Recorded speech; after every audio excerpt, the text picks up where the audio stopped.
ඉතින් අපි වැඩ කරන තැනට මුලින්ම ආවට පස්සේ කරන්න ඕන අත හොදගෙන තමයි ඇතුල් වෙන්න ඕන කිචන් එකට. ඊට පස්සේ මේ විදියට පොට් 3කට වතුර 3ක් රත් වෙන්න තියන්න ඕන. 何人いますか？昨日何人いますか？何人いますか？28。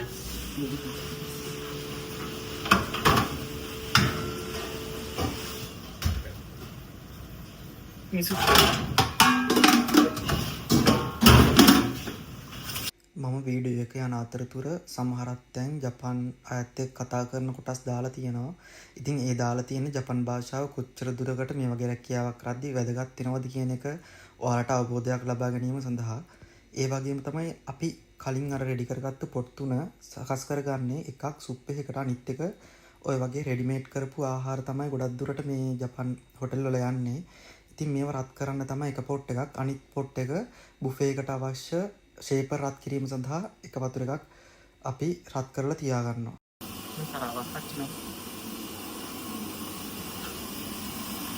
මෙතන මේ කරන්නේ පිස්ස ගනිපු කෑම දාන්න අවශ්‍ය භාජන ටික රෙඩි කරලා තියා ගන්න එක.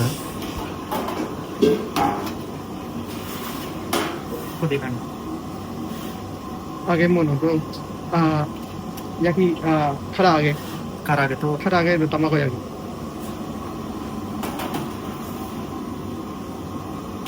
මෙතන මේ කරන්නේ ෆුරයියා කියන උපකරණය ප්‍රී හීට් වෙන්න දාන එක. 準備してですか？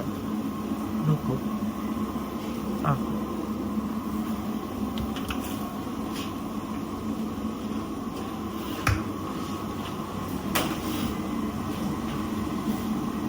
パン何？パンあ、パン。冷蔵庫に入ってる残ったことこっち？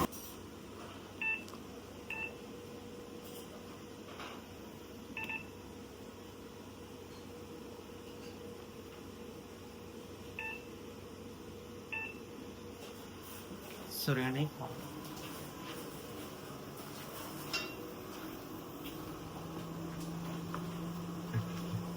මේ සකස් කරන්නේ ජපානයේ බ්‍රෙක්ෆාස්ට් එකකට අවශ්‍ය වෙන කෑම. ඒක නිසා පාන් වගේ දේවල් රෙඩි කරනවා. ඉතින් රෙඩි කරන්න කලින් අර පෙර වීඩියෝ එකේ තිබ්බේ oven එක ප්‍රී හීට් දාන ආකාරය. ඉතින් මේ වගේ හොටෙල් එකක වැඩ කරද්දී යන්ත්‍ර උපකරණ වල වැඩ කරන ආකාරයත් අපට ඉගෙන ගන්න සිද්ධ වෙනවා. ඉතින් මේකට ලංකාවේදී පෙර සූදානමක් තියෙන්න ඕන කියලා මම හිතන්නේ නැහැ. මොකද මෙහෙට ආවට පස්සේ තමයි මමත් ගොඩක් දේවල් ඉගෙන ගත්තේ. ඉතින් එනින් අය මේ වීඩියෝ එක බලලා මෙච්චර සංකීර්ණ දේවල් තියෙනවා ඒ වගේ දේවල් හිතලා කලබල වෙන්න එපා. ගොඩාක් අය මෙහෙට ආවට පස්සෙත් ඉගෙන ගන්නවා. ඊට පස්සේ දැන් තියෙන්නේ මිසු ශිර කියන සුප් එක හදන්න. ඉතින් වීඩියෝ එකේදී ඒ මිසු ශිර එක හදන විදිය ඔයාලට දැක ගන්න පුළුවන් වෙයි. ඉතින් මේ මිසු ශිර එකත් හදන්නේ මම. ඉතින් මේව මම ලංකාවේදී ඉගෙනගෙන ආපුවා නෙමෙයි. මේවත් සේරම ජපානයේදී ඉගෙන ගන්න කිව්වා. මොකද ලංකාවේදී මිසු ශිර කියලා සුප් එකක් මම අහලවත් තිබුණේ නැහැ. නමුත් මේ වගේ දේවල් ඉගෙන ගද්දී ජපාන් භාෂාව තරමක් දුරට අවශ්‍ය වෙනවා. ඒ කියන්නේ මමත් R4 දැනුමින් N4 දැනුම තියෙන කෙනෙක්ට මේ ටික අල්ලගන්න ඉක්මනින් අල්ලගන්න පුළුවන්. ඒක නිසා වැඩිපුර ගොඩක් කලබල වෙන්න ඕනේ නැහැ. ජපානයේ ඇවිල්ලා මෙච්චර සංකීර්ණ වැඩ කරන්න තියෙනවා. ඒ වගේ දේවල් හිතලා නිකම් බයක් ඇති කරගෙන මෙහෙට එන්න ඕනේ නැහැ. ඔයාලට මෙහෙට ආවට පස්සේ අනිවාර්යෙන් මේ දේවල් ඉගෙන ගන්න පුළුවන්. ඔයාලට පෙර සූදානමක් විදියට භාෂාව සහ තරමක් දුරට වීඩියෝ බලලා හරි කෑම පිළිබඳ පොඩි අවබෝධයක් අරගෙන එනවා නම් ඔයාලගේ ඉදිරි අනාගතයට ගොඩක් වටිනවා කියලා හිතනවා. ඉතින් මේ සකස් කරන්නේ මිසු ශිර කියන සුප් එක. ඉතින් ඔයාලට ඒ කියන්නේ වීඩියෝ එකට දික් වෙන නිසා තමයි මේ විදියට ස්පීඩ් කරලා වීඩියෝ එකට දාලා තියෙන්නේ. ඉතින් මිසු ශිර කියන සුප් එක සකස් කරාට පස්සේ අපි මම කෑම සකස් කරද්දී අනිවාර්යෙන් ජපාන් කෙනෙක්ට දෙනවා. මොකද අපට සහ යාලට ඒ කියන්නේ අපි ලුණු කන ප්‍රමාණය වගේ නෙමෙයි යාලා ලුණු කන්නේ ගොඩක් අඩුවෙන්. ඒක නිසා ඒ රස ප්‍රමාණය දැනගන්න මම සකස් කරන ආහාර ජපාන් කෙනෙක්ට දීලා එයාලා ඕකේ කිව්වට පස්සේ තමයි බුෆේ එකට ගෙනියන්නේ. ඉතින් ඒ වගේ දේවල් ගැන සැලකිලිමත් වෙන්න ඕන මේ වගේ තැනක හොටෙල් එකක වැඩ කරද්දී.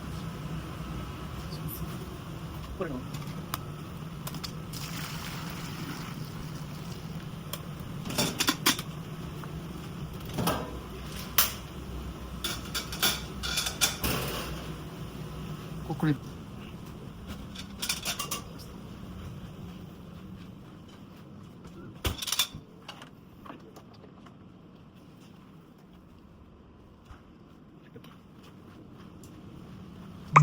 ඉතින් මම වීඩියෝ එක කරද්දි වැඩ කරන්නේ මියන්මාර් ජාතික කාන්තාවක් සහ ජපාන් ජාතික කාන්තාවක් සමග. ඉතින් ඒ විදියට වැඩ කරගෙන යද්දි අපි කලින් කරපු වැඩ කියන්නේ කලින් මොනවා හරි කෑමක් හදුවා නම් ඒවා නැවත ඒ බඩු තිබිච්ච ස්ථානයේ කියලා තමයි ඊළඟ කෑම එක සකස් කරන්න අපි රෙඩි වෙන්න ඕන. මොකද මේ වගේ තැනක වැඩ කරද්දී ටිකක් පිළිවෙල වැදගත් වෙනවා. ඉතින් පිළිවෙලක් නැති වුණාට පස්සේ පීඩාවටපත් වෙන්න වෙන්නේ අපටමයි. මොකද පිළිවෙලක් නැතුව වැඩ කරද්දී අනිත් අයත් හිතන්නේ අපි කිසිම පිළිවෙලක් නැහැ. ඒ වගේ හැඟීමක් අනිත් අයට ඇති නොවන විදියට වැඩ කරගෙන යන එක ගොඩක් හොඳයි. මෙතන මේ ජපාන් ආච්චි බුෆේකට අවශ්‍ය කෑම තමයි සූදානම් කරන්නේ. ඉතින් ඒ ආච්චි සූදානම් කරන කෑම කලින් දවසේ රෙඩි කරලා තියලා, ඒ කියන්නේ සකස් කරපු ආහාර තමයි ඒ විදියට භාජන වල දාලා බුෆේකට යවන්නේ. ඉතින් මට තියෙන මේ එදිනෙදා, ඒ කියන්නේ උදේට අවශ්‍ය කරන එවෙලේ සකස් කරන තියෙන කෑම ටික සකස් කරලා බුෆේකට යවන්න තමයි මට මේ වෙලාවේ තියෙන්නේ. ඉතින් මේ විදියට සොසේජස් වගේ දේවල්, ඒ වගේම බිත්තර වලින් සකස් කරපු ආහාර වගේ දේවල් සහ මාළු වගේ දේවල් තමයි මට සකස් කරන්න තියෙන්නේ. ඒ වගේම යකිසොබා කියලා නූඩල්ස් වර්ගයක් තියෙනවා. ඒකත් සකස් කරන්න තියෙනවා. ඉතින් ඒව සකස් කරන ආකාරය මේ වීඩියෝ වල දාලා තියෙනවා. ඉතින් මේ වගේ දේවල් කරන්න තියෙනවා කියලා කවුරුත් බය වෙන්න එපා. මේක ජපානයේ එක ස්ථානයක වැඩ කරන්න තියෙන තැනක් විතරයි. ඉතින් අනිත් අයට මීට වඩා වෙනස් වෙන්න ඉඩ තියෙනවා. ඉතින් SSW රැකියා කාණ්ඩයක් යට තියෙන අයට කිචන් එකේ, හෝල් එකේ සහ කැෂියර් වල ඒ වගේ තැන්වලත් වැඩ කරන්න සිද්ධ වෙනවා. ඉතින් මට ලැබුණේ කිචන් එකේ වැඩ කරන්න. ඉතින් ඒ කෙනාට ලැබෙන තැන අනුව රැකියාවේ ස්වභාවය වෙනස් වෙනවා. ඉතින් මට මේ වගේ තැන, ඒ කියන්නේ මට කිචන් එකේ වැඩට ලැබුණාට ජපානයට එන ඔයාලට කොතන වැඩ ලැබෙයිද කියලා ස්ථිරවම කියන්න බෑ. ඒ වගේම තමයි සමහරක් SSW වෙන අයට හෝදන කරන වැඩ ලැබෙන අවස්ථා තියෙනවා. ඒ කියන්නේ ප්ලේට් සහ කිචන් එකේ භාවිතා කරන උපකරණ වගේ දේවල් හොදන්න වෙන අවස්ථා තියෙනවා. ඉතින් මට මේ ස්ථානයේ හැම තැනකම වගේ වැඩ කරන්න අවස්ථාව ලැබෙනවා. ඒ කියන්නේ බිසි වෙන තැන් වලට ගිහිල්ලා වැඩ කරන එක තමයි මගේ රැකියාවේ ස්වභාවය. ඉතින් මෙතන වැඩ කරන අය ටිකක් හොඳ, ඒ කියන්නේ හොඳ අය නිසා වැඩිය බාට රැකියාවේදී ප්‍රශ්නයක් ආවේ නැහැ. ඉතින් මේ දැන් සකස් කරන්නේ යකිසොබා කියන නූඩල්ස් වර්ගය.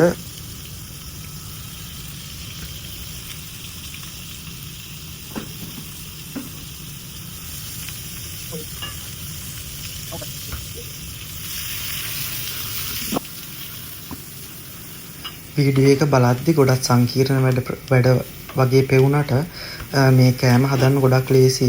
ඉතින් මේ යකිසොබා කියන නූඩල්ස් එක හදන්නේ රත් වෙච්ච තෙල් වලට ගෝවා, ඒ වගේම සොසේජස්, ලූණු වගේ දේවල් දාලා නූඩල්ස් අපි ලංකාවේ හදන විදියට වගේ නූඩල්ස් එක අරගෙන ඒකට දාලා ඒකට ඔයිස්ටර් සෝස් සහ ජපානයේ තියෙන චූනෝ සෝස් කියලා જાතියක්, ඒ සෝස් එක දාලා කලවම් කරලා ගන්න තමයි මේ වගේ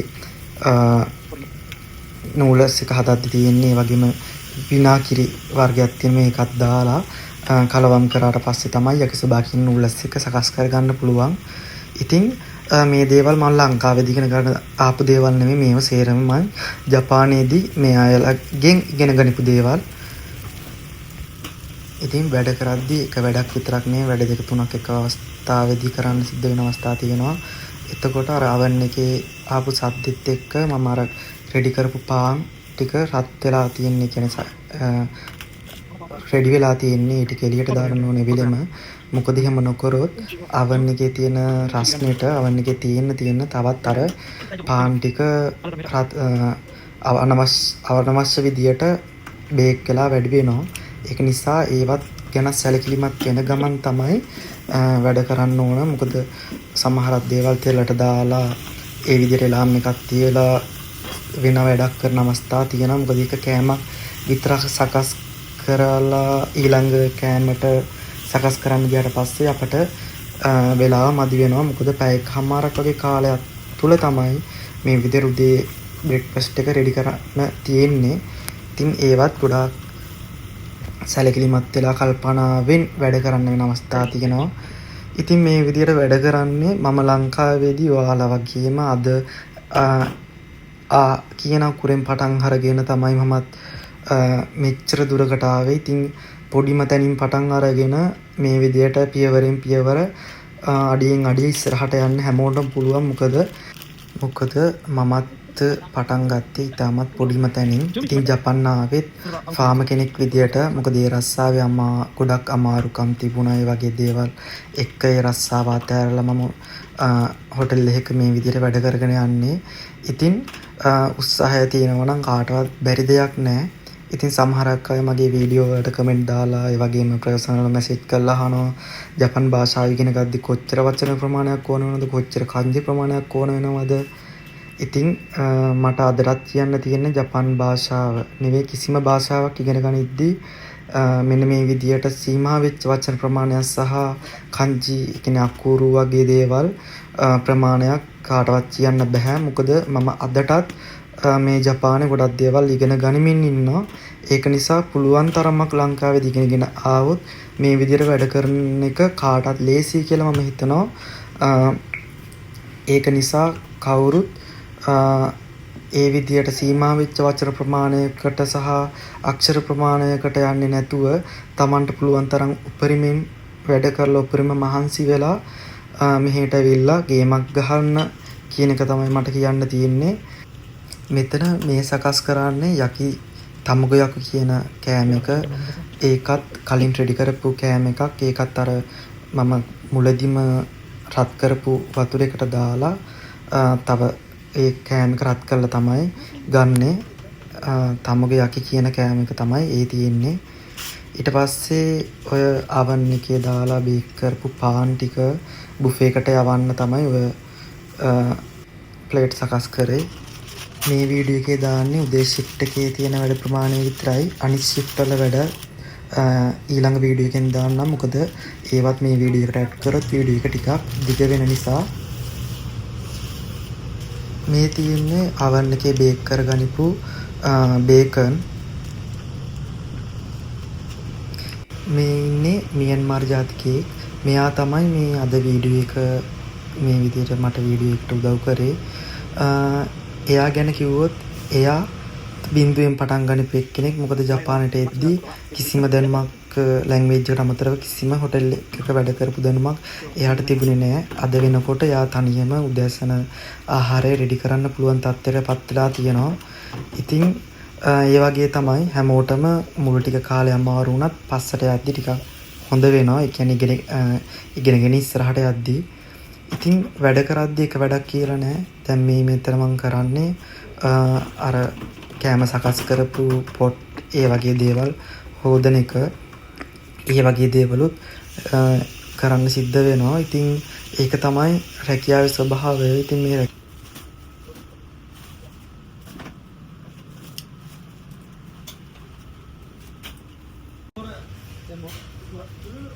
June.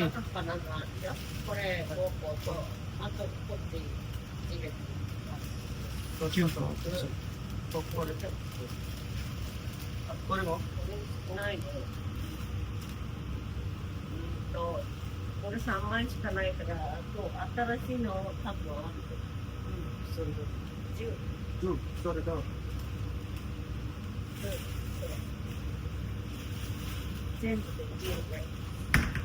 これとこれこれとこれ ඉතින් දැන් මේ සකස් කරන්නේ ශිරෝයි සකනා සහ මිංචිකස්සු කියලා ඒ කියන්නේ ෆුරයියා එකේ ජපන් ඉගෙන ගන්න අය දන්නවා ඇති ෆුඩ් සර්විස් එකට රෙඩි වෙන අය ෆුරයියා එකට දාලා මිංචිකස්සු සහ ශිරොයි සකනා ෆ්‍රයි කරගන්න එකක් තමයි මේ තියෙන්නේ.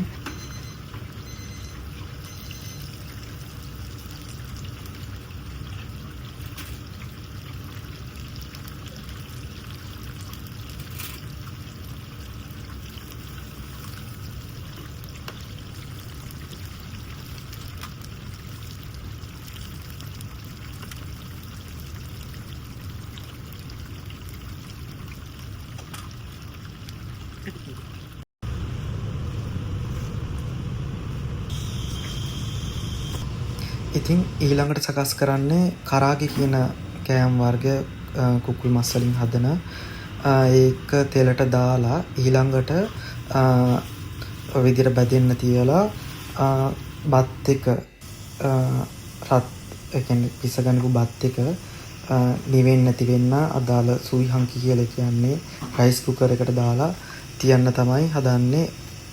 සුයි හංකියකට දැම්මට පස්සේ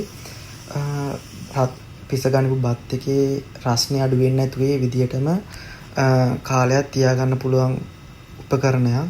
ඉතින් විදිහට බත් එක ඒ උපකරණයට දාන්න තමයි සකස් කරන්නේ.